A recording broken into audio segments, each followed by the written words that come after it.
آل إبراهيم في العالمين إنك حميد مجيد.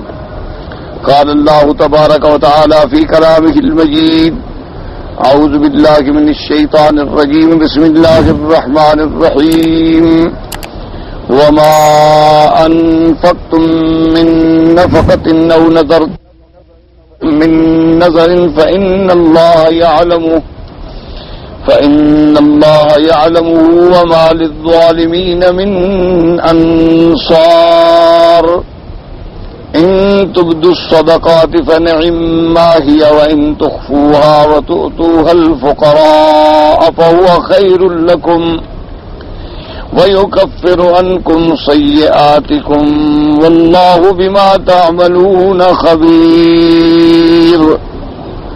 ليس عليك هداهم ولكن الله يهدي من يشاء وما تنفقوا من خير فلأنفسكم وما تنفقون إلا ابتغاء وجه الله وما تنفقوا من خير يوفى إليكم وأنتم لا تظلمون. سورۃ البقرہ کی ان آیات مبارک میں اللہ تبارک و تعالی نے انفاق فی سبیل اللہ کے بارے میں ارشاد فرمایا ہے. الحمدللہ، جیسے کہ سابقہ دروس میں اور پچھلی آیات میں آپ کئی دنوں سے جو سبق پڑھ رہے ہیں وہ سب کا تعلق جو ہے اللہ کے راستے میں خرچ کرنے سے. اسی کو اللہ تبارک و تعالی نے مثالیں دے دے کر بھی بیان فرمایا ہے.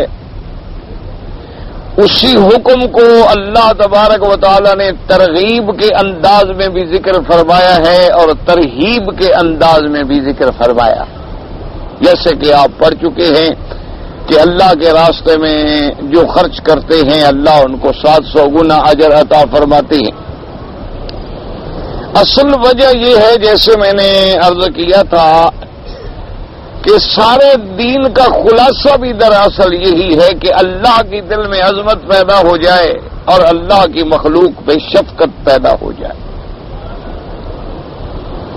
تو سارا دین جو ہے گویا ان دو لفظوں کے اندر بند ہے، جس کو عربی میں کہتے ہیں کہ عظمت الخالق و شفقہ علی الخلق، کہ اللہ کی اور خالق کی دل میں عظمت بیٹھ جائے اور مخلوق جو ہے اس پر شفقت پیدا ہو جائے تو سارا دین جو ہے گویا مکمل ہوگی.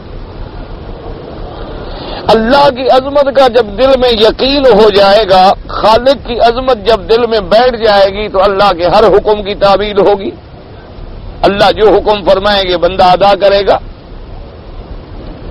اور مخلوق پر جب شفقت ہوگی تو پھر مخلوق کے جتنے حق ہیں وہ بھی بندہ بڑی آسانی کے ساتھ ادا کر لیتا ہے، کیونکہ دل میں ایک شفقت ہے ہر بندے پر، ہر انسان پر، بلا استثناء مسلمان کافر کے انسانیت کے ساتھ ایک ہمدردی پیدا ہو گئی. اب جب وہ شفقت آ گئی تو اب زکوٰۃ جو ہے اسی شفقت سے ادا ہوگی. صدقات واجبہ ہیں اسی شفقت سے ادا ہوں گے.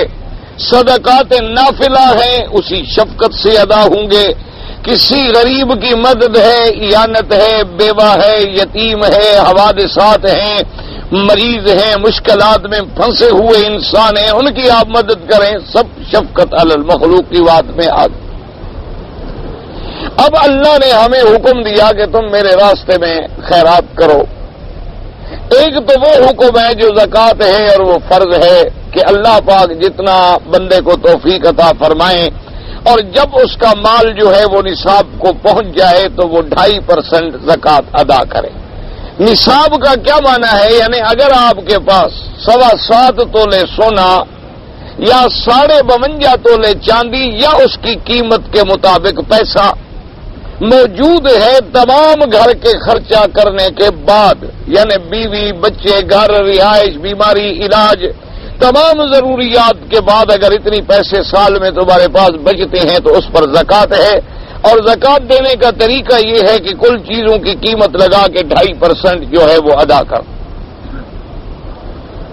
اس کے علاوہ جو ہے وہ صدقات ہیں نافلہ کے، اللہ کے راستے میں خیرات کرنی، یتیموں کی مدد، بیواؤں کی مدد، غریبوں کی مدد اور مشکلات میں پھنسے ہوئے لوگوں کی مدد۔ اس میں پھر اللہ نے آپ کو حکم یہ دیا ہے کہ جتنا کر سکتے ہو اللہ پاک اس کا بدلہ دیں گے، اور یہ بھی فیصلہ ہے اللہ پاک کا کہ ما انفقتم، جو میرے راستے میں خرچ کرو گے اس کا بدلہ میں تمہیں عطا کروں۔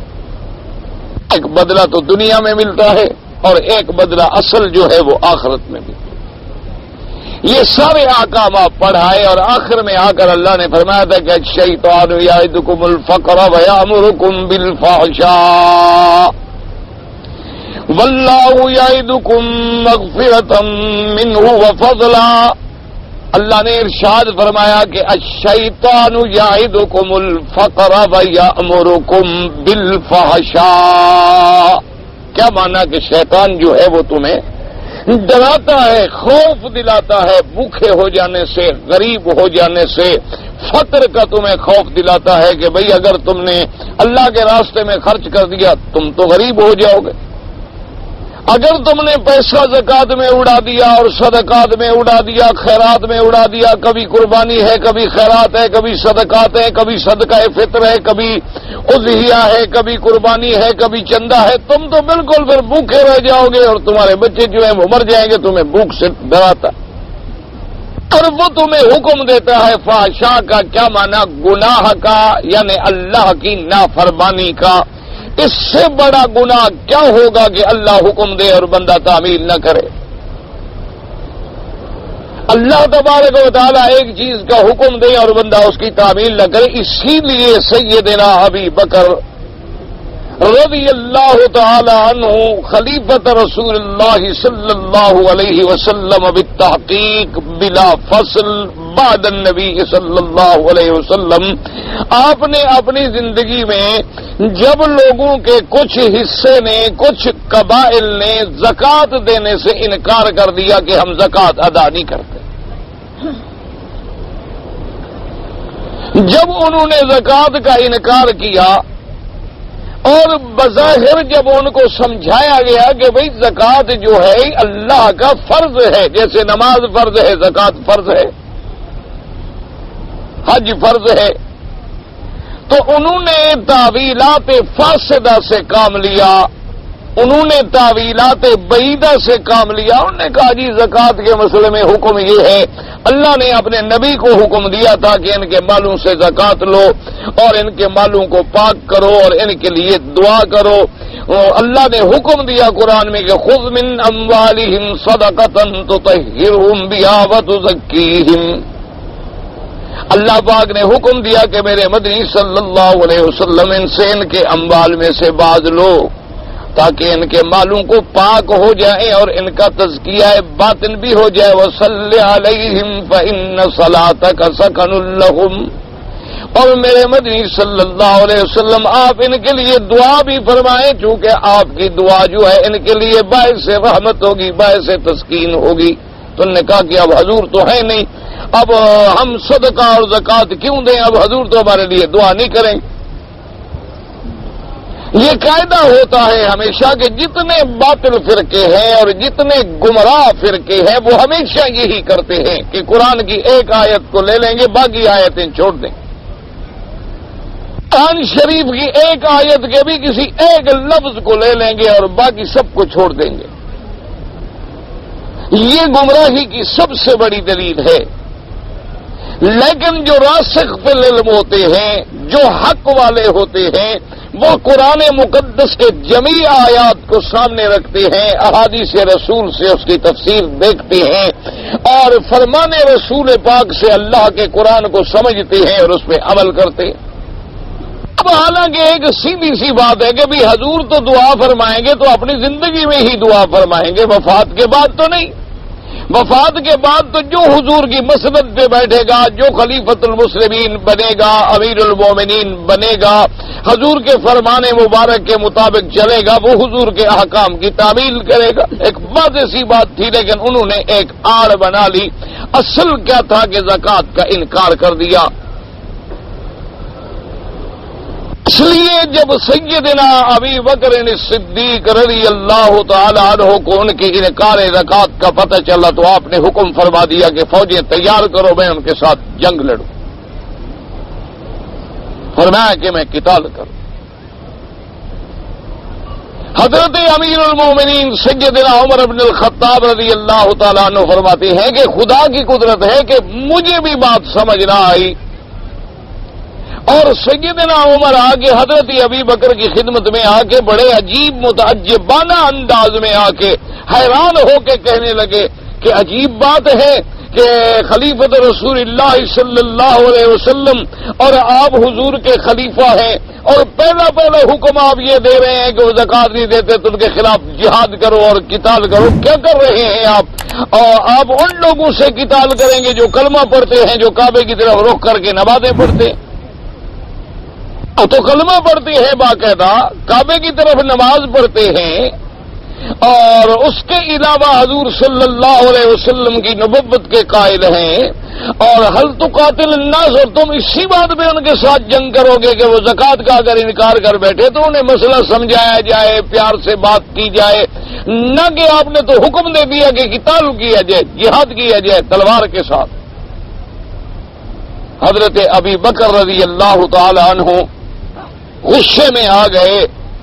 روایات میں آتا ہے کہ آپ نے پورے غصے سے حضرت عمر رضی اللہ تعالی عنہ کے سینے میں ایسے ہاتھ مارا اور فرمایا کہ عمر، مجھے تم سے یہ امید نہیں تھی، اجبار فی الجاہلیت و خوار فی الاسلام، کہ زمانہ جاہلیت میں تو تم بڑے بڑے آدمی بنتے تھے، بڑے جبار بنتے تھے، اور اسلام آنے کے بعد تم اتنے کمزور ہو گئے ہو۔ واللہ لو منعونی اقالا لقاتلتموہ، خدا کی قسم ہے اگر انہوں نے ایک رسی اونٹ کے باندھنے کی اگر زکات میں وہ دیتے تھے اس کا بھی انکار کریں گے تو میں قتال کروں گا۔ حضرت عمر رضی اللہ تعالیٰ عنہ فرماتی ہیں کہ میں ہٹ کے آ کے علیحدہ بیٹھ گیا۔ اس کے بعد فرماتی ہیں ثم شرح اللہ صدری کما شرح صدر ابی بکر، پھر اللہ نے میرا سینہ بھی کھول دیا جیسے حضرت ابی بکر کا سینہ کھولا تھا۔ مجھے حضرت ابو بکر کی بات سمجھ آ گئی کہ آج اگر ایک جماعت نے زکات کا انکار کیا، کل ایک نماز کا انکار کرے گی، پرسوں ایک حج کا انکار کرے گا، ترسوں جو ہے ایک آدمی حضور کی ختم نبوت کا انکار کرے گا تو دین ختم ہو جائے گا۔ ابو بکر تو ٹھیک کہہ رہا ہے۔ میں واپس آیا اور میں نے کہا حضرت ابو بکر آپ نے جو فیصلہ کیا ہے ہم آپ کے حکم کے تابع ہیں، آپ حکم دیں، میں ان سے قتال کروں۔ تو اب اسی سے آپ اندازہ لگائیں، اسی سے آپ بات سمجھ لیں کہ ایک دین کے رکن کا انکار کر دینا جو ہے وہ بھی آدمی کو، اب چاہے وہ نمازیں بھی پڑھ رہے ہوں، چاہے روزے بھی رکھ رہے ہوں، چاہے قبلے کی طرف رخ کر کے نمازیں بھی پڑھتے ہوں، چاہے حضور صلی اللہ علیہ وسلم کو بھی مانے، اگر وہ زکات کا منکر ہے تو مسلمان نہیں ہے۔ اگر وہ صدقات واجبہ کا منکر ہے، انکار کرتا ہے تو وہ مسلمان نہیں رہے گا، کیونکہ اسی اللہ نے قرآن میں حکم دیا ہے اقیموا الصلاۃ وآتوا الزکاۃ۔ اسی لیے آج آپ دیکھ لیں، اللہ معاف فرمائے، ہمارے اپنے ملکوں میں کیا ہوا کہ جب زکات کا آرڈیننس نافذ کیا گیا تو شیعہ حضرات نے کہا کہ ہم تو زکات نہیں دیتے، ہمارے مسائل الگ ہیں اور ہماری فقہ الگ ہے۔ بدقسمتی یہ ہے کہ ہمارے ہاں جو بھی زیادہ شور مچا لے اس کی بات سنی جاتی ہے لیکن حق بات کا خیال نہیں کیا جاتا۔ حالانکہ ایک بڑی سیدھی سادی سی بات تھی کہ بھی اگر تمہارے ملک کے اندر تمہارے مذہب کی اکثریت ہے تو تمہارا قانون چلتا ہے، اور جہاں اہل سنت والجماعت کی اکثریت ہے وہاں اہل سنت والجماعت کا قانون چلے گا۔ نہ تم اپنے ملک میں اپنے قانون میں اہل سنت والجماعت کو جو حقوق دینے کے لیے تیار ہو وہی حقوق آپ ہم سے لے لیں۔ ایک دو لفظی سی بات تھی لیکن ان سے دبنے کے بعد ایک فیصلہ کر دیا گیا کہ ٹھیک ہے جو رافضی ہے، شیعہ ہے، وہ زکات اس کی زکات نہ کاٹی جائے۔ تو کتنے مسلمان ہیں سنی کہلانے والے اپنے آپ کو اہل سنت والجماعت کے ساتھ منسوب کرنے والے اور اپنے باپ دادا سے نسل در نسل سنی چلے آ رہے، صرف زکات سے بچنے کے لیے فارم لے کے بینکوں میں دے دیا کہ ہم تو شیعہ ہیں تاکہ ہمیں زکات نہ دینی پڑے۔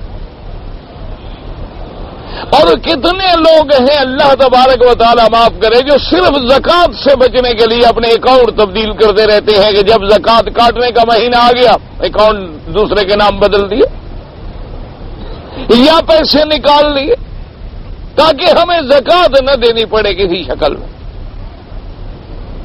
حالانکہ زکات جو ہے یہ فرض ہے، اللہ تبارک و تعالی نے جیسے نماز فرض فرمائی اسی طرح زکات جو ہے وہ بھی فرض۔ اور یہ کیوں ہوتا ہے؟ وہی شیطان یعدکم الفقر ویامرکم بالفحشاء، وہ تمہارے سامنے ایک تصویر کھینچتا ہے، تمہارے دماغوں میں بٹھاتا ہے کہ بھئی تم اگر مولویوں کے کہنے پہ لگ گئے تو 2.5% تمہارے کم ہو گئے، اور میرے کہنے پہ لگ جاؤ بینکوں میں رکھو تو 7.5% سال میں تمہیں اور مل جائیں گے۔ تو دیکھو میں تمہارے پیسوں کو بڑھا رہا ہوں اور وہ مولوی تمہارے پیسوں کو کم کر رہے ہیں، اور پھر ساتھ تمہیں بے وقوف بھی بناتے ہیں کہ خیرات کرنے سے مال بڑھ جاتا ہے۔ بھئی جب مال کم ہو رہا ہے تو بڑھ کیسے جاتا ہے؟ اللہ نے قرآن میں فرمایا نا یمحق اللہ الربا ویربی الصدقات، اللہ نے فرمایا کہ ہم ربا کو مٹا دیتے ہیں اور صدقات و خیرات کو بڑھا دیتے ہیں۔ تو اب وہ کہتے ہیں دیکھو جی ہم نے 10,000 یا 1,00,000 روپے بینک میں رکھے ہیں سودی اکاؤنٹ میں، 10 سال کے بعد یا 15 سال کے بعد وہ 10 لاکھ بن گئے، اور ہر سال اگر 2.5% ہماری زکات کاٹی جائے اور سود بھی ہم نہ لیں تو اصل سے کٹتی رہے گی، تو 2.5% اگلے سال، پھر 2.5% اگلے سال، پھر 2.5%، تو 10 سال کے بعد یہ 30-35% ہماری جائیداد ختم ہو گئی، تو بڑھ کیسے رہی ہے کہ قرآن کہتا ہے کہ ہم بڑھا دیتے ہیں؟ تو اس لیے اس بات کو بھی سمجھیں علماء۔ اور انہوں نے کہا کہ دیکھو جی جتنے سودی ادارے ہیں، بینک دیکھ لو، پہلے 2 منزلہ تھا اب 20 منزلیں بن گئی اس کی، پہلے اس کا سرمایہ جو ہے 2 کروڑ تھا 20 کروڑ بن گیا، وہ تو بڑھ رہا ہے۔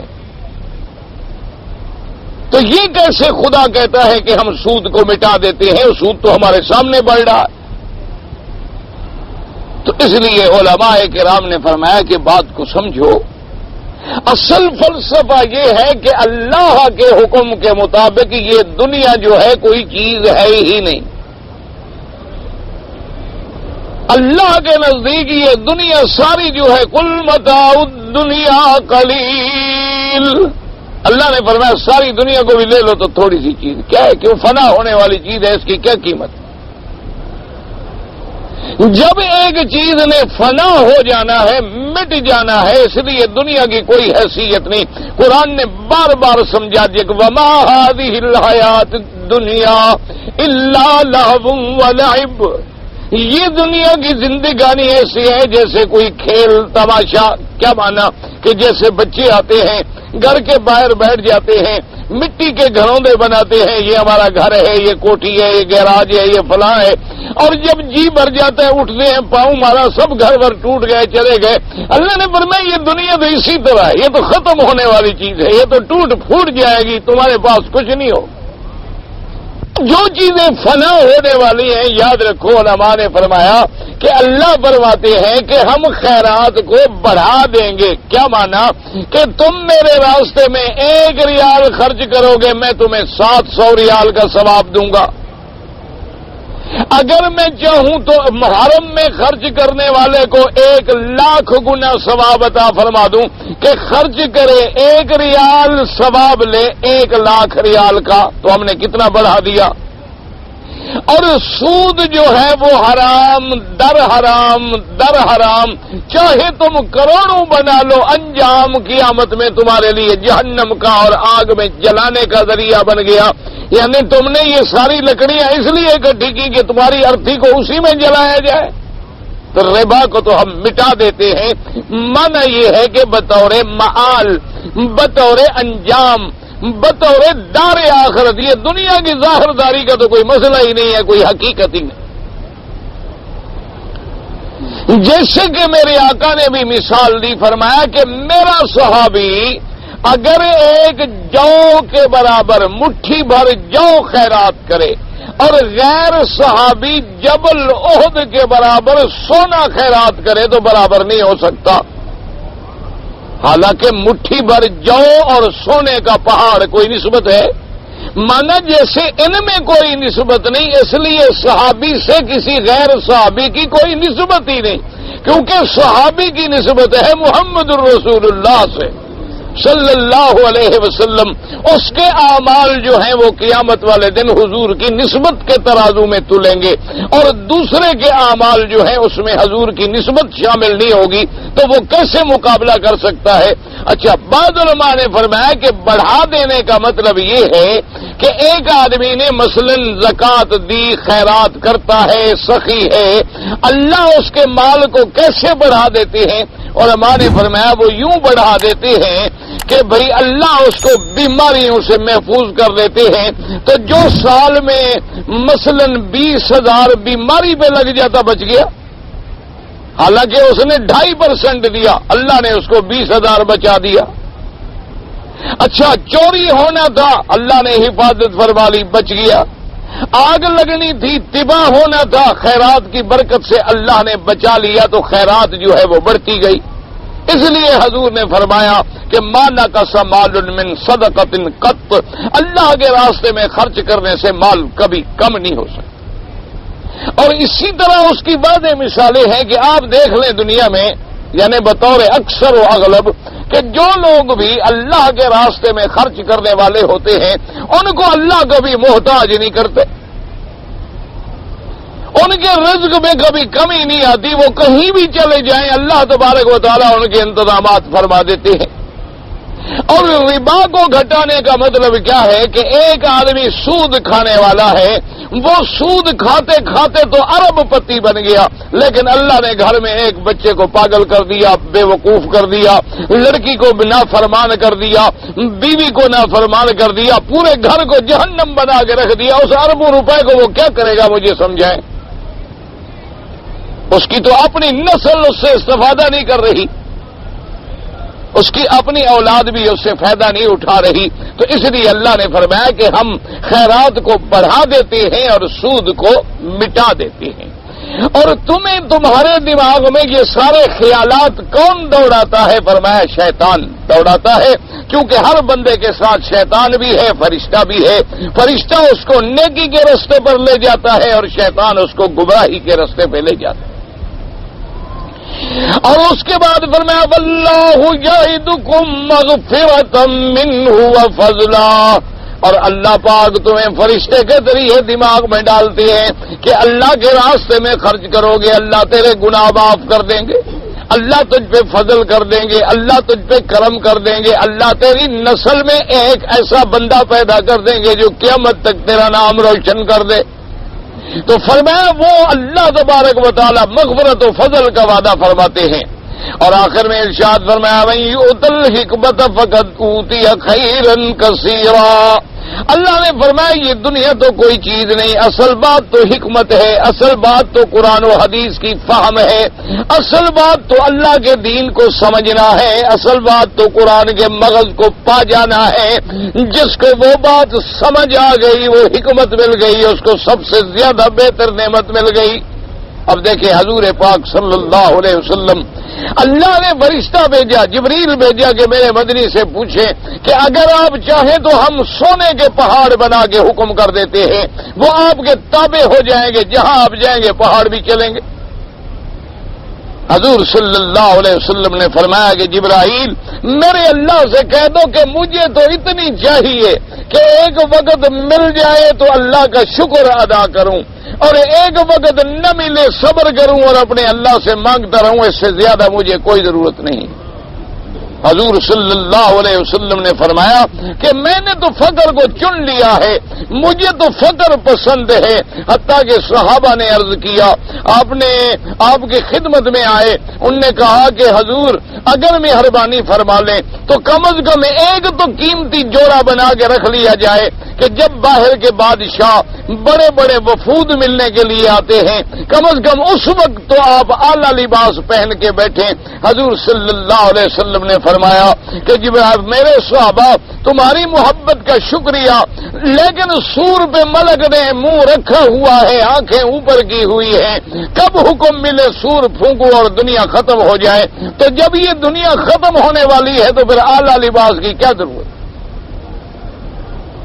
اس لیے سیدنا ابی بکر رضی اللہ تعالی عنہ نے جب آپ کی موت کا وقت قریب آیا، آپ نے وصیت فرمایا کہ میں اپنے گھر والوں سے کہ مجھے 2 پرانی چادروں میں کفن دیا جائے. انہوں نے عرض کیا کہ امیر حضرت خلیفۃ المسلمین اب تو اللہ کی رحمت ہے، اب تو الحمدللہ غنا ہے. فرمایا کہ نہیں، نئے کپڑوں کی ضرورت جو ہے وہ زندہ کو ہوتی ہے. امت رسول پاک صلی اللہ علیہ وسلم کے غریب لوگ جو ہیں نئے کپڑوں کے زیادہ حقدار ہیں. مرنے کے بعد نیا کپڑا یا پرانا کپڑا کیا فائدہ پہنچائے گا؟ اگر میرے اعمال ٹھیک ہیں تو قبر ویسے جنت بن جائے گی، اور اگر اعمال ٹھیک نہیں ہے تو یہ کفن کا کپڑا تو نہیں مجھے بچا لے گا. تو کیا ضرورت ہے کہ میں بلا وجہ اسراف کروں اور وہ کسی زندہ کے کام کیوں نہ لگے؟ آپ اندازہ فرمائیں کہ ان لوگوں کے فقر کا یہ عالم ہے کہ وہ کہتی ہیں ہم اس پر بھی اپنے پیسے کیوں ضائع کر دیں. اسی لیے صحابہ کی زندگی پہ نظر دوڑائیں، انبیاء کی زندگی پہ نظر دوڑائیں کہ ان کی زندگی عین فقر و فاقہ کی ایک تصویر ہوتی تھی. لیکن افسوس یہ ہے کہ شیطان نے ہمارے دماغوں میں ایک خیال ڈالا ہوا ہے کہ بھئی اگر تمہارا سوٹ قیمتی ہوگا، تمہارا ڈریس قیمتی ہوگا، تمہارا لباس قیمتی ہوگا، اور پھر تمہارے ہاتھ میں گھڑی قیمتی ہوگی، اور پھر جناب لوگ دیکھیں گے تو لوگ تمہارے ان کے دلوں پہ بڑا تمہارا دبدبا اور اثر پڑے گا کہ بھی بڑا آدمی ہے. اور اگر تم نے یہ سادہ وادہ قمیص لے لیا اور پھٹے پرانے کپڑے پہن لیے، ہر آدمی یہ سمجھے گا کہ غریب ہے.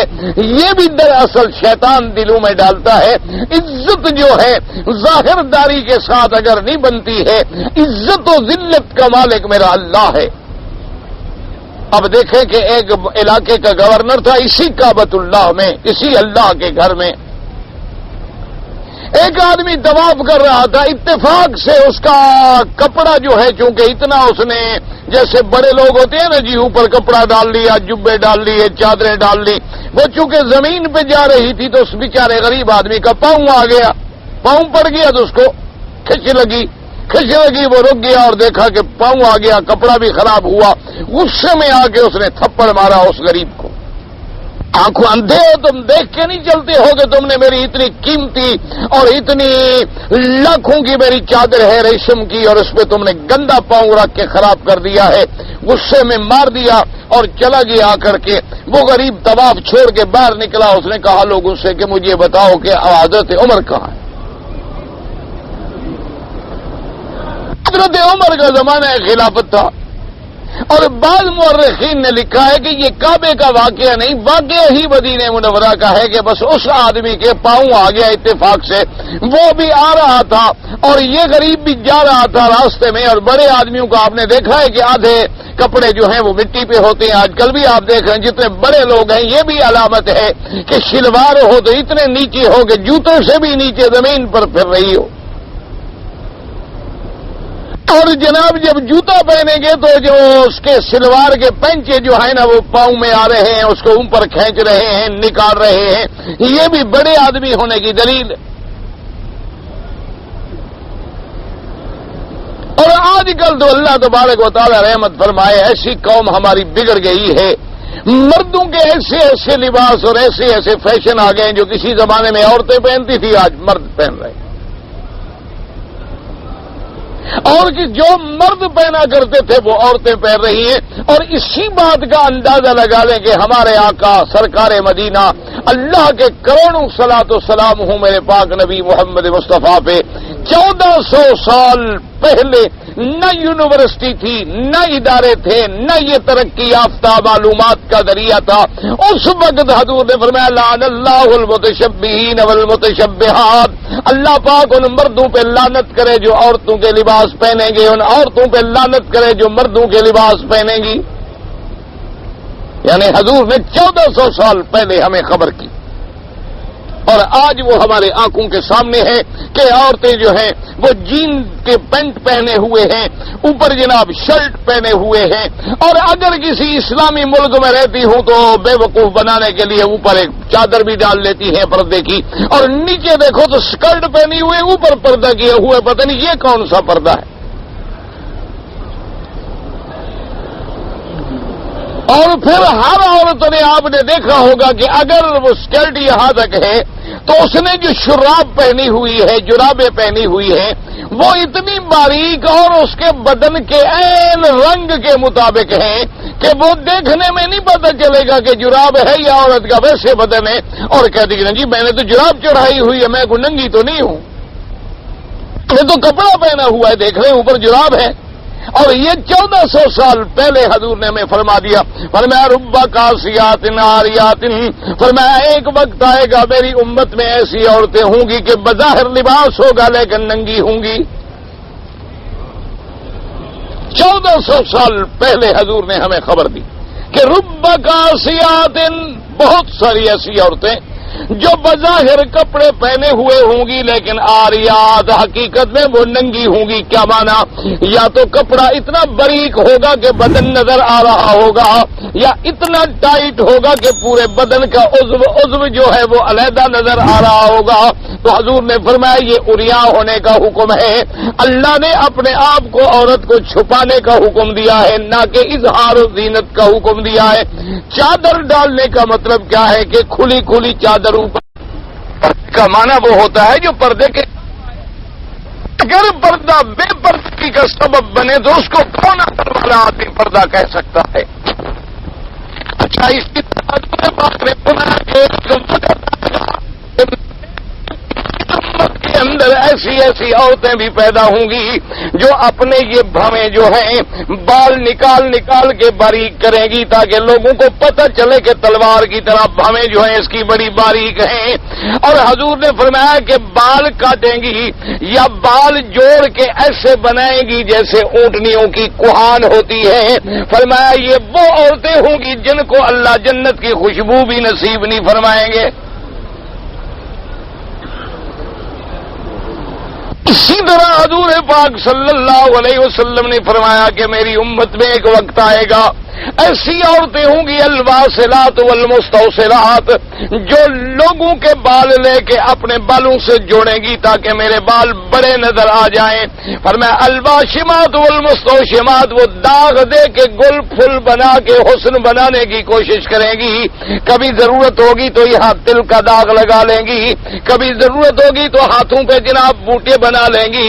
اور فرمایا یہ بنانے والی، گوندنے والی، گندوانے والی، یہ بالوں کو جوڑنے والی، اور اسی طرح فرمایا کہ وہ عورتیں جو خوشبو لگا کے میک اپ کر کے سنگار کر کے بازاروں میں پھریں گی، فرمایا یہ وہ عورتیں ہیں جن پہ اللہ کے رسول کی لعنت ہے، اور یہ زانیہ عورت کے حکم میں ہے، چاہے وہ زنا نہ کرے لیکن حضور نے فرمایا زانیہ۔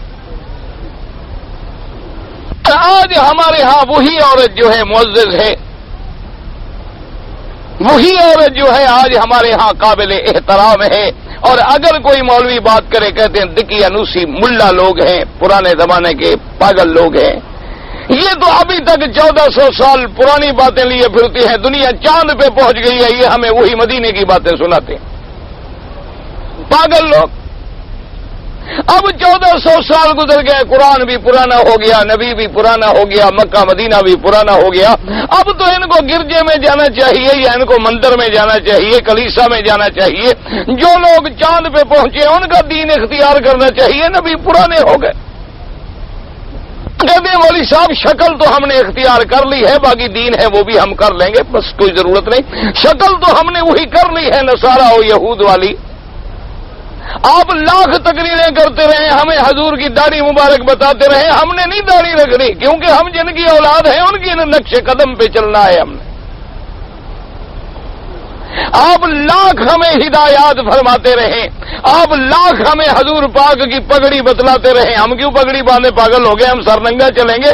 کیونکہ ہمیں اپنے بزرگوں نے جن کے ہم متبع ہیں انہوں نے یہی حکم دیا ہے کہ سر ننگا رکھنا جو ہے یہ فیشن ہے، احترام ہے، یہ غلط بات ہے. اسی لیے یہ بات چل پڑی تھی. میں نے کہا کہ عزت لباس سے نہیں ہے، عزت فیشن سے نہیں ہے، عزت تمہارے 3 پیس سوٹ پہننے سے نہیں ہے. کتنے 3 پیس والے مر گئے جن کے نام لینے والا کوئی نہیں. اور حضرت بلال دیکھ لو، کروڑوں آدمی دن میں کہیں گے بلال رضی اللہ عنہ، کروڑوں آدمی کہیں گے دن میں. امام ابو حنیفہ رحمت اللہ علیہ، امام شافعی رحمت اللہ علیہ، امام مالک رحمت اللہ علیہ، امام احمد رحمت اللہ علیہ، امام بخاری رحمت اللہ علیہ، امام مسلم رحمت اللہ علیہ. آج تک بتاؤ کسی نے قارون کا نام لیا تو کہا ہوگا لعنت اللہ علیہ، فرعون کا نام لیا تو کہا ہوگا لعنت اللہ علیہ، حامان کا نام لیا تو کہا ہوگا لعنت اللہ علیہ، ابو جہل کا نام لیا تو کہا ہوگا لعنت اللہ علیہ. حالانکہ دنیا والے تو وہ لوگ تھے جن کے خزانے کی کنجیاں جو ہے 70 خچر اٹھا کے چلتی تھی. صرف چابیاں 70 خچر، ایک خچر چلو 4 من 2 من 3 من بھی بات بوجھ اٹھاتی ہو تو 70 کو ضرب دے. اتنا تو اس زمانے میں صرف چابیوں کا وزن تھا. تو چابیوں کے کھلنے کے بعد کمروں میں جو دولت تھی اس کا حساب خود آپ اندازہ لگا لیں. لیکن آج بھی ان کا کوئی نام لیتا ہے تو لعنت کے ساتھ یاد کرتا ہے، کبھی کوئی رحمت کے ساتھ یاد ہی نہیں کرتا. حضرت عمر رضی اللہ تعالیٰ عنہ کی خدمت میں رپورٹ کیجیے کہ فلاں کوئی آدمی ہے اس نے مجھے تھپڑ مارا ہے، فرمایا حکم دیا بلاؤ. ہمارا عدل و انصاف تو نہیں تھا نا جی جو آج ہمارے اسلامی ملکوں میں عدل و انصاف ہے کہ ایک مظلوم کی پہلے تو کوئی فریاد سننے کے لیے تیار نہیں. مظلوم اگر جا کے رپورٹ کرے جی میری چوری ہو گئی، وہ کہتے ہیں الو کے پٹھے تم جاگتے کیوں نہیں ہو؟ بڑے بے وقوف پاگل ہو، تمہارے لیے ہم نہ کریں، ہم پہرے دیں، جاؤ دفع ہو جاؤ. حفاظت نہیں کرتے، جاگتے نہیں، ساری رات شرابیں پی کے سوتے رہتے ہو آگے رپورٹ کرنے کے لیے. یہ پہلے تو ہمارا مدعی کو الحمدللہ یہ ٹائٹل ملتا ہے، اعزاز ملتا ہے. اور اس کے بعد اگر مہربانی کر بھی لیں تو کہتے ہیں کہ اچھا ٹھیک ہے جی پھر منشی سے بات کرو. بھئی خرچہ ورچہ تو چاہیے نا، آخر کاغذ خرچ ہوں گے، پنسل خرچ ہوگی، قلم خرچ ہوگی، ٹائم خرچ ہوگا. اچھا اس مرحلے سے بھی نکل جاؤ تو اب پھر دوسروں پر الزام لگا کے وہ کہیں گے دیکھو بھئی آخر ہمارے پاس کوئی تھرمامیٹر تو ہے نہیں، ہم جن کو پکڑتے جائیں تم مضبوط رہنا. اب مدعی کو مضبوط کر لیا، ملزمان کو لوٹنا شروع کر دیا. جب 1-2 مہینے گزر گئے مدعی چیخنے کے لیے آیا، وہ جی میرا تو کچھ نہیں بنا. اس نے کہا ہمیں پتہ لگ گیا تمہاری بیوی نے چوری کروائی ہے، فلانے بندے کے ساتھ مل کے لے آؤ بیوی کو تفتیش میں. یہ ہمارا قانون ہے اور اسلام ہے.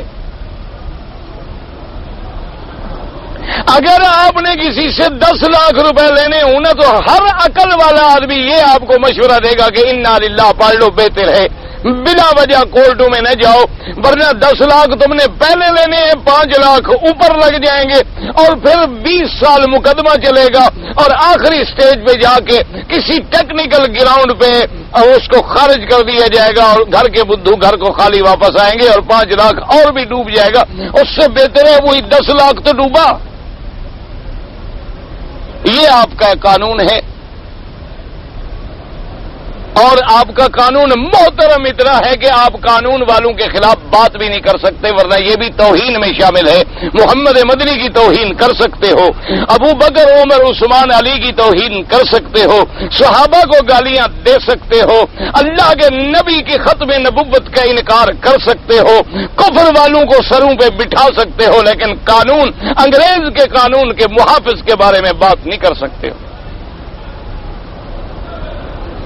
انا للہ و انا الیہ راجعون. دعا کرو اللہ ہمارے حال پہ رحمت کرے. وہاں تو جی اسلام کی بات یہ تو میں نے کہا بلاؤ لے آؤ پکڑ کے، ابھی لے آؤ. 2 پروانے گئے جناب گورنر صاحب کو گھسیٹ کے لے آئے. اب گورنر کی بات سنیں، وہ کسی صوبے کا گورنر تھا، کسی ملک کا، دوسرے ملکوں کا، مسلمان نہیں تھا. اس نے کہا کہ میں جب گیا تو میں نے دیکھا کہ ایک آدمی ہے قمیص بھی نہیں ہے گلے میں، ایک چادر میں بیٹھا ہوا ہے مٹی پر. لوگوں سے میں نے کہا کہاں لے جا رہے ہیں؟ انہوں نے کہا یہی تو ہے امیر المومنین عمر.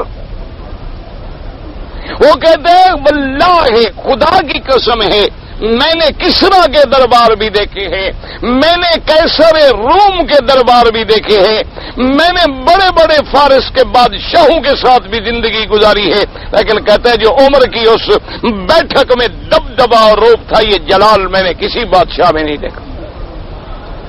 تو یہ کپڑوں کا جلال تھا۔ حضرت عمر بڑی قیمتی پوشاک پہن کے بیٹھے ہوئے تھے، قمیض اتارا ہوا ہے، ایک چادر میں بیٹھے ہیں، آ گئے، ہاں جی مدعی صاحب بتاؤ کیا بات؟ انہوں نے کہا یہ تھپڑ مارا ہے۔ انہوں نے کہا ہاں جی مارا ہے، انہوں نے کہا ہاں جی مارا ہے۔ انہوں نے کہا بس ٹھیک ہے سیدھی سی بات ہے، تم نے اقرار کر لیا، اب مدعی کو گواہوں کی ضرورت ہے نہیں، سیدھے کھڑے ہو جاؤ۔ انہوں نے کہا مارو تھپڑ جیسے تم کو مارا ہے۔ 2 منٹ میں مسئلہ حل۔ یہ تو نہیں ہے نا جی ایک بکری کا مقدمہ کرو، بکری کے بجائے گائے کے پیسے لگ جاتے ہیں، بکری بھی واپس نہیں آتی۔ یہ تو اسلام کی سیدھی سی بات ہے۔ ہاں جناب 1 لاکھ کا مقدمہ ہے، 10 لاکھ کا مقدمہ ہے، کوئی ٹیکس نہیں، کوئی اسٹامپ نہیں، کوئی فیس نہیں، سفید کاغذ پہ درخواست لکھو، جا کے پیش کر دو احوال مدنیہ میں، حقوق مدنیہ میں، اس کو بلائیں گے، ہاں بھائی دینا ہے، ہاں جی دینا ہے، دو، نہیں ہے ٹھیک ہے جیل جاؤ۔ اوکے میں نے نہیں دینا ہے، اچھا جی مدعی صاحب گواہ لاؤ۔ 2 منٹ 4 منٹ، مہینہ 10 دن 15 دن۔ یہاں پر جو آپ نے دیکھا ہے نا کہ کبھی کبھی لیٹ ہو جاتی ہے، وجہ اس کی یہ ہوتی ہے کہ مثلاً ایک مدعی ہے یا حادثہ ہو گیا، آدمی مر گیا، وارث آپ کے ملک میں بیٹھے ہوئے ہیں، اب جب تک ورثہ پوری قانونی تکمیل نہ کرے آگے وہ کیسے چلے؟ وہ مجبور ہیں، شریعت کہتی ہے ورثہ کا حق ہے، پتہ ہے وارث معاف کرنا چاہتے ہیں، وارث دیت لینا چاہتے ہیں، وارث قصاص لینا چاہتے ہیں۔ اچھا اور وارث بیچارہ قانون نہیں سمجھتا، وہاں سے درخواست نہ دے رہا ہے، درخواستوں سے کیا ہو جائے گا؟ وہ تو کہتا ہے کہ وہ ایک آدمی کو اپنا شرعی وکیل مقرر کر دے کہ بھئی یہ آدمی جو ہے ہم تمام وارث اس کے یہ ہیں، یہ ہمارا شجرہ ہے، یہ ہم اس کے وارث ہیں، ہم یہ چیز چاہتے ہیں اور فلاں آدمی کو ہم نے اپنا وکیل شرعی مقرر کیا ہے، ہماری طرف سے وہ جو فیصلہ کرے گا ہمیں قبول ہوگا، بات ختم ہو جائے گی جلدی۔ لیکن اصل مشکل یہ ہے ہم جس کو وکیل بناتے ہیں الحمدللہ وہ پیسے لے کر دوسرے ملک چلا جاتا ہے۔ اب ہمارے ہاں اور کیا کیے، کہاں سے آدمی ڈھونڈے ہم؟ تو اس لیے اللہ نے فرمایا کہ یہ چیزیں جو ہیں تمہارے دلوں میں شیطان ڈال۔ اب اس آیت میں اللہ نے کیا حکم دیا؟ فرمایا وَمَا أَنفَقْتُم مِّن نَّفَقَةٍ أَوْ نَذَرْتُم مِّن نَّذَرٍ فَإِنَّ اللَّهَ يَعْلَمُهُ وَمَا لِلظَّالِمِينَ مِنْ أَنصَارٍ۔ فرمایا جو کچھ تم خرچ کرتے ہو، خرچ کرنا یا منت مانتے ہو، منت ماننی، ایک یہ ہوتا ہے کہ آدمی خرچ کر دے، ایک یہ ہے کہ منت مانتا ہے کہ میرا کام ہو جائے تو میں اللہ کے راستے میں اتنی خیرات کروں گا۔ یاد رکھو منت ماننا جائز ہے لیکن خالص اللہ کے نام پہ منت مانی جائے۔ اگر منت غیر کے نام کی مانی جائے یا کوئی منت مانتا ہے کہ میں قبر پہ اتنی دیگیں پکاؤں گا، اتنے خیرات کروں گا، اتنی دمبے ذبح کروں گا تو وہ شرک بن جاتا ہے۔ اگر اللہ کے لیے پہلی چیز یہ بھی سمجھ لو کہ منت کی کوئی ضرورت نہیں، کیونکہ حدیث مبارک میں آتا ہے کہ اللہ نے جو کسی بندے کا کام کرنا ہے وہ منت مانے یا نہ مانے وہ کام جو ہے وہ تو ہونا ہے، وہ ہو جائے گا، اور اگر نہیں ہونا ہے تو وہ نہیں ہوگا۔ حضور نے فرمایا منت کا صرف اتنا فائدہ ہے کہ بعض بخیلوں کا کچھ مال نکل جاتا ہے اس بہانے سے، ورنہ کوئی ضروری نہیں۔ اللہ نے فرمایا جو تم خرچ کرتے ہو یا منت مانتے ہو فَإِنَّ اللَّهَ يَعْلَمُهُ، تحقیق اللہ جانتے ہیں کہ تم نے واقعی اللہ کے لیے مانی ہے یا غیر اللہ کے لیے مانی ہے، تم نے حلال سے خرچہ کیا ہے یا حرام سے خرچہ کیا ہے، اللہ کے آگے کوئی چیز چھپی ہوئی نہیں۔ اور اللہ کے جاننے کا کیا مطلب ہے کہ اللہ جانتے ہیں، مانا کیا ہے؟ جب جانتے ہیں تو پورا پورا بدلہ دیں گے۔ اگر تمہارا صدقہ خیرات حلال سے ہے، خالص اللہ کے لیے ہے، بغیر ریا شہرت سماعت کے ہے، بغیر من و اذا کے ہے تو اللہ 10 گنا 700 گنا یا اس سے بھی زیادہ بڑھا دیں گے۔ اور اگر تمہاری منت یا تمہارا خرچہ حرام سے ہے، غیر اللہ کے لیے ہے، تو اللہ اور تمہیں سزا دیں گے قیامت والے دن۔ اور فرمایا وَمَا لِلظَّالِمِينَ مِنْ أَنصَارٍ، کافروں کے لیے کوئی مدد کرنے والا نہیں ہوگا قیامت والے دن، نہ ان کا کوئی سفارشی ہوگا، نہ چھڑانے والا ہوگا، نہ شفاعت والا ہوگا، نہ ان کی کوئی مدد کرے گا۔ اب اگلی آیت میں ایک مسئلہ سمجھا، ان تبدوا الصدقات فنعما ہی، فرمایا اگر تم کھل کے ظاہر کر کے خیرات کرو تو یہ بھی اچھی بات ہے، وَإِن تُخْفُوهَا، اور اگر تم اس کو چھپاؤ وَتُؤْتُوهَا الْفُقَرَاءَ، اور چھپا کے غریبوں کو پہنچاؤ، فَهُوَ خَيْرٌ لَكُمْ، وہ تمہارے لیے سب سے بہتر ہے، وَيُكَفِّرُ عَنْكُمْ سَيِّئَاتِكُمْ، اور اللہ تمہارے گناہوں کو مٹا دیں گے، وَاللَّهُ بِمَا تَعْمَلُونَ خَبِيرٌ، اللہ تبارک و تعالی جو عمل کرتے ہو اس کو جاننے والے ہیں۔ اب یہ مسئلہ سمجھایا، اللہ نے فرمایا کہ خیرات کرنے کی 2 شکلیں ہیں، ایک تو یہ ہے کہ تم سب کے سامنے خیرات دے رہے ہو، فرمایا یہ بھی ٹھیک ہے، لیکن تمہاری نیت شہرت نہ ہو، ریا نہ ہو، تمہاری نیت یہ ہو کہ بھی جب میں دوں گا تو دوسرے کو بھی جذبہ پیدا ہوگا، وہ بھی دیں گے۔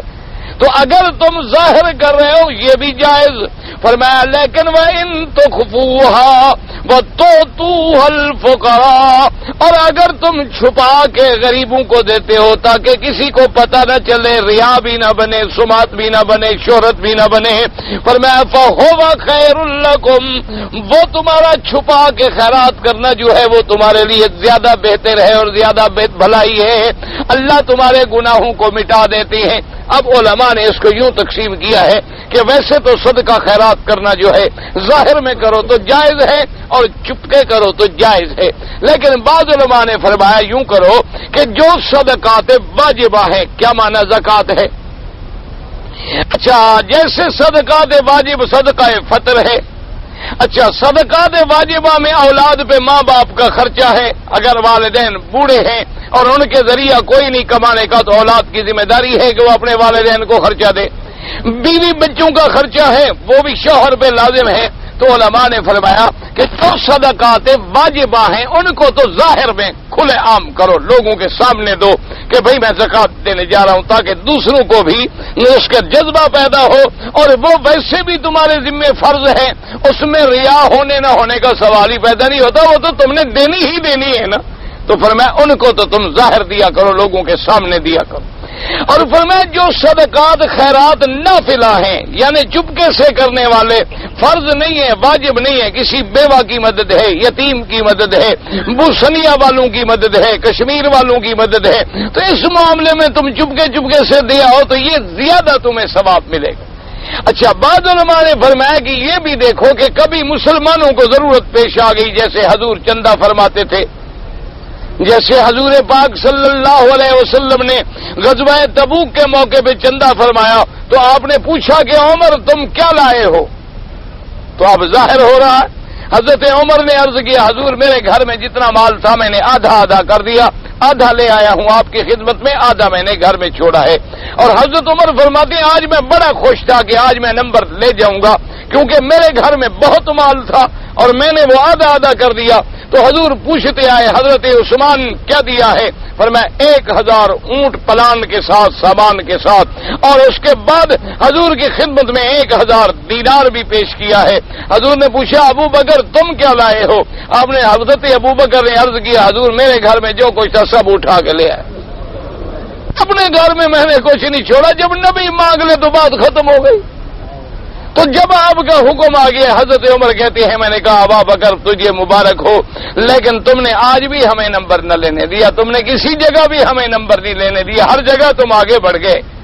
تو حضرت صدیق رضی اللہ، تو اب علماء نے لکھا ہے کہ ایسے موقع پر کھول کے خرچ کرو تاکہ دوسروں کو بھی رغبت پیدا ہو کہ بھی کشمیر ہے، بوسنیا ہے، صومال ہے، فلسطین ہے، جہاں جہاں مسلمانوں کو ابتلا ہے، بنگلہ دیش ہے، بہاری ہیں، مہاجر ہیں، غریب بڑے قسم پرسی کے عالم میں زندگی گزار رہے ہیں، کیمپوں میں پڑے ہیں، کوئی پوچھنے والا نہیں ہے، جن کے لیے وہ مر گئے ہیں وہ بھی نہیں پوچھتے، جن کے لیے وہ برباد ہوئے ہیں وہ بھی پوچھنے کے لیے تیار نہیں۔ ان کی میٹنگیں اور اگر اور مگر اور چونکے اور چنانچہ اور ہے کہ اور نہیں ہے کہ ان لفظوں میں بحث ہو رہی ہے اور ان کی جانیں نکل رہی ہے۔ تو ایسے معاملے میں تو آدمی کھل کے خیرات کرے، وہ زیادہ ثواب۔ اور اگر ویسے خیرات دینی ہے تو حضور نے فرمایا ایسے انداز میں دو کہ دائیں ہاتھ سے دیا ہے تو گویا بائیں ہاتھ کو بھی پتہ نہ چلے۔ تو علماء کا مطلب فرماتے ہیں کہ اب بائیں ہاتھ میں آنکھیں تھوڑی ہیں کہ دیکھ رہا ہے، معنی یہ ہوتا ہے کہ ادھر جو مسکین بیٹھا ہے اس کو جو دیا جو ہے بندہ ادھر بیٹھا وہ بھی نہ دے، یعنی اتنا خفیہ طریقے سے چپ کر کے دے دیا کہ کسی کو بھی نہ چلے۔ تو اس صدقے کے اندر جو ہے وہ زیادہ بہتر ہے۔ اور آگے اللہ نے فرمایا کہ اللہ ہر چیز جانتے ہیں، تم ظاہر کرو گے وہ بھی جانتے ہیں، تم چوری خیرات کرو گے وہ بھی جانتے ہیں، تمہیں کیا ڈر ہے؟ بدلہ تو تم نے اللہ سے لینا ہے۔ ڈر تو وہ ہوگا کہ بھئی میں دے رہا ہوں، پتہ نہیں اگلے کو بتائے گا کہ نہیں بتائے گا۔ اللہ کے تو ہر چیز علم میں ہے، وہ تمہیں اس پر پورا پورا بدلہ اور ثواب عطا فرمائیں گے۔ واللہ عالم۔ جی کہ اگر ایک آدمی نے عمرہ کیا اور اس کے بال چھوٹے تھے اس لیے اس نے نہیں کٹائے، ماشاءاللہ، تو عمرہ کسی حکیم نے لکھا تھا یا ڈاکٹر نے نسخہ لکھا تھا؟ کبھی کبھی ہوتا ہے نا کوئی بیماریاں ہوں، ڈاکٹر لکھ دیتے ہوں کہ اس بیماری میں ایک عدد عمرہ ضروری ہے لیکن بال نہ کٹوائیں، آپ کا فیشن خراب ہو جائے گا۔ آپ بال بھی کٹوائیں اور ایک بکری بطور دم بھی ادا کریں، عمرہ کرنا کوئی حکیم کا نسخہ نہیں، یہ اللہ رسول کا حکم ہے۔ کرو تو انسانوں کی طرح کرو، ورنہ اللہ کو کوئی ضرورت نہیں، چاہے ساری دنیا بھی عمرہ چھوڑ دے۔ اللہ کو کیا ضرورت ہے تمہارے عمرے کی؟ تم کرو یا نہ کرو، فائدہ تمہارا ہے۔ کرنا ہے تو پھر شریعت کے حکم کے مطابق کرو، احرام باندھو، طواف کرو، صفا مروا دوڑو، اس کے بعد پورے سر پہ اس طرح پھرواؤ، ورنہ چوتھا حصہ بالوں کا جو ہے وہ کم سے کم کٹ جائے، اور سارے عمرے کے اندر اللہ کا ذکر کرو، لبیک پڑھو، درود پڑھو، کلمہ پڑھو۔ یہ نہیں کہ احرام باندھا ہوا ہے، لوگوں کو گالیاں دے رہے ہو، لڑ رہے ہو، بکواس کر رہے ہیں، عمرہ کر کے باہر سوئے ہوئے ہیں، نماز ہو رہی ہے وہ باہر سوئے، کہ جی ساری رات میری عمرے میں گزر گئی۔ ایسے عمرے کا کوئی فائدہ نہیں، بلکہ بہت بڑا گناہ ہے جو لوگ ایسے عمرے کرتے ہیں کہ اللہ کا فرض چھوڑ دیا اور نفلی عمرہ کر رہے ہیں۔ کرو تو باقاعدہ کرو، نہ کرو کوئی بات نہیں، نہ کرو کوئی ضروری نہیں۔ اگر میں تلاوت کر کے عمرہ کر کے والدین کو ثواب دوں، بالکل اللہ عطا فرمائیں گے۔ کہتے ہیں جی جنت کی زبان تو عربی ہوگی، قبر اور حشر کی زبان بھی عربی ہوگی، تم نے کچھ سیکھی ہے کہ فکر ہے؟ نہ تمہیں کیا ضرورت ہے پوچھنے کی، تم وہاں بھی انگریزی بولنا، فرشتے سمجھ لیں گے، فکر نہ کرو۔ وہاں بھی وہی زبان بولنا جو تمہیں پسند ہے، تمہیں عربی سے کیا ضرورت ہے؟ اگر عربی ہمیں آتی تو آج ایک آدمی کا عقیدہ بھی خراب نہ ہوتا، قرآن پڑھتا، قرآن سمجھتا، قرآن خود جھنجھوڑ کے جگا دیتا۔ اب دیکھو نا، عرب کھڑا ہے، امام قرآن پڑھتا ہے، اس کو پتا ہے نا قرآن کیا کہہ رہا ہے۔ صبح کی نماز میں کون سی تلاوت تھی، قرآن نے کیا کہا، مغرب میں کیا تھی، عشاء میں کیا ہوگی۔ بہرحال جی فکر نہ کرو، عربی ہوگی، اور اگر ہمیں نہ بھی آئے نا، فکر نہ کرو، فرشتوں کو زبان سکھانی آتی ہے، وہ ہمیں بالکل سکھا دیں گے، آپ اطمینان کریں، پڑھنے کی بھی ضرورت نہیں۔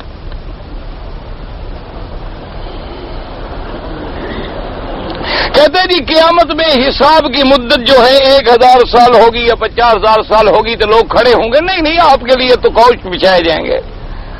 کیوں کھڑے ہوں گے؟ اللہ کے بندے جو مومن ہے، کھڑا ہو بیٹھا ہو، اس میں غم ہوگا ہی نہیں، اس کے لیے یہ سارا وقت ایسے گزرے گا جیسے عصر سے مغرب کی نماز کا وقت ہے۔ باقی جو کافر ہے، مجرم تو یہاں بھی کھڑا رہتا ہے، یہاں مجرم کو تم بٹھاتے ہو کرسی پر، تو وہاں بھی مجرم کھڑے رہیں گے۔ نماز میں خشوع اور خضوع کے لیے کیا کرنا چاہیے؟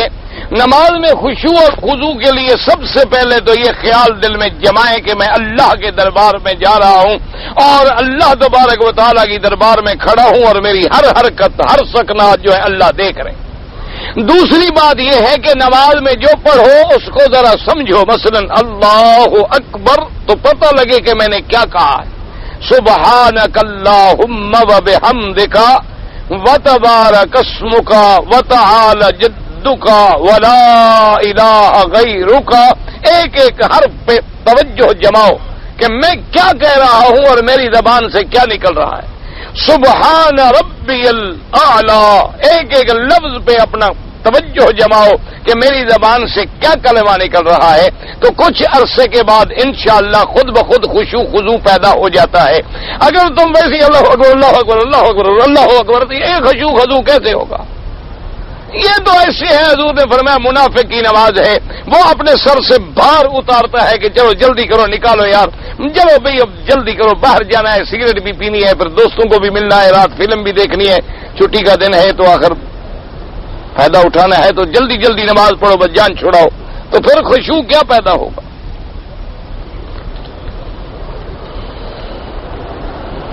پتہ نہیں کیا زیارتوں، اچھا زیارتوں کو جانا چاہیے، زیارتوں میں نہیں جانا چاہیے. مجھے کیا پتا کون سی زیارتیں، زیارتیں تو لوگوں کی مختلف ہیں. کسی کی زیارت تبوت ہے، کسی کی زیارت تازیہ شریف ہے، کسی کی زیارت جو ہے عرس شریف ہے، کسی کی زیارت دلدل شریف ہے، کسی کی زیارت شریف ہے، کسی کی زیارت. بات بھی تو کرو نا کہ کون سی زیارت کرنا چاہتے ہو، کہ وہ جائز ہے یا نہیں جائز. میں بتاؤں اب نام ہی نہیں ہے تو کیا بتایا جائے. جناب عمرے میں 2-3 جگہ سے بال کاٹے تھے، ایک بکری دم ادا کرو اور بال بھی کٹواؤ، تھوڑے سے ٹک لگا کر اپنی بیوی سے بھی ملتا رہا، بس سب کچھ کرتے رہے، بال بھی تم کٹاؤ اور ایک دم بھی ادا کرو. مسجد کی نماز کی امام نہیں بن سکتی تو بڑی امامت کیسے مل سکتی ہے؟ ایک عقل کے اندھے کو بھی مسئلہ آتا ہے، مولویوں سے پوچھنے سے کیا فرق پڑ جائے گا؟ ہر آدمی کو اس مسئلے کا پتا ہے. باقی اسلام جب ہے ہی نہیں تو صرف اسی ایک مسئلے میں اسلام رہ گیا ہے، باقی سب اسلام ہے. شریعت میں واضح بات ہے. دیکھیں نا جی، حضور کے بعد حضرت ابی بکر، حضرت عمر، حضرت عثمان، حضرت علی، حضرت حسن، حضرت حسین، سب صحابہ آئے. حالانکہ حضور کی بیٹی تو موجود تھی، بی بی فاطمہ الزہرا، اس سے زیادہ پھر کوئی حقدار تھا. اور دوسری بات یہ ہے کہ علماء اسلام کے نزدیک 1400 سال میں ایک مسجد ہے، اس میں عورت مردوں کی امام نہیں بن سکتی. ایک مسجد ہوتی ہے 10 فٹ کی. تو جب امامت صغرا کے قابل نہیں تو امامت کبرا کے قابل کیسے ہوگی؟ شریعت کا مسئلہ تو واضح ہے، تمہیں بھی پتا ہے، تم بھی شرارت کرتے ہو، چھیڑتے رہتے ہو، اور مقصد مسئلہ پوچھنا نہیں ہے. تمہیں خود کو مسئلے لکھنے والے کو بھی پتا ہے کہ نجائز ہے.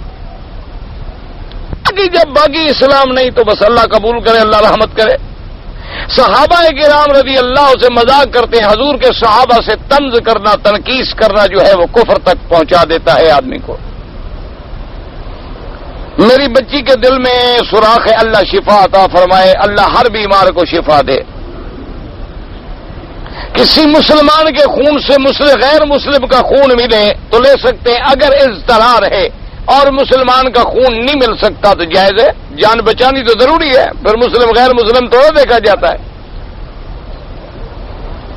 جب آدمی مر رہا ہو، جان کا مسئلہ ہو، پھر تھوڑا دیکھا جاتا ہے کہ یہ مسلمان ہے غیر مسلمان ہے. اگر فجر کی نماز جماعت سے ہو رہی ہو اور ختم ہونے والی ہو تو ہم سنتیں پڑھ سکتے. کیوں؟ پہلے فرض پڑھو، سنتوں کا بڑا شوق ہے، فرض چلا جائے. یہی تو ہمارے ہاں مسئلے ہیں نا کہ ہم نے فرض چھوڑے ہوئے ہیں، سنتوں اور نفلوں پہ بڑا زور ہے. مسجد نظر آئے تو ہمارا ہر آدمی کھڑا ہو جائے گا، مسجد کو سلام کرے گا، مسجد صاحب السلام علیکم.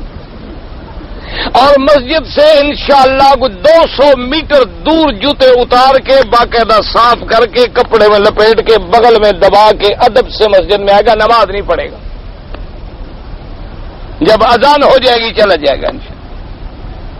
انا للہ و انا الیہ. بھائی اللہ کے بندے، فرض مقدم ہوتا ہے، پہلے فرض پہ عمل کرو. اگر فجر کی صبح کی نماز کسی مجبوری سے رہ گئی تو پھر میں نے جمعہ پڑھا، جمعہ ہو جائے گا، جمعہ تو ہو جائے گا، لیکن فرض بھی تو قضا کرو نا فجر کے. مدینہ منورہ اگر میں زیارت کے لیے جاؤں تو واپسی پہ احرام باندھنا ہے، بالکل باندھنا ہے. جاہی زیارت کے لیے رہو، واپسی بھی تمہاری عمرے کے لیے ہے، کاروبار تو ہے نہیں. سیدھی سی بات ہے کہ عمرہ کریں اور احرام باندھ کے آئیں. میقات کا عمرہ مدینے کا نصیب ہو جائے گا، اللہ تمہیں بھی نصیب کرے، اللہ ہمیں بھی نصیب کرے. اور عمرے کو صحیح معنوں میں ادا کرو. عمرے کو عمرہ سمجھو، حج کو حج سمجھو، نماز کو نماز سمجھو. یہ نہ ہو کہ صرف ایک بوجھ ہے جو اتارنا ہے ہم لوگوں نے. اللہ آپ کو بھی مجھے بھی صحیح معنی میں دین پہ چلنے کی توفیق دے. اللہم صلی علی سیدنا محمد وعلی آل سیدنا محمد وبارک وسلم. یا اللہ عالم اسلام پہ اپنی رحمت نازل فرما. یا اللہ عالم اسلام کی عزت کا فیصلہ فرما.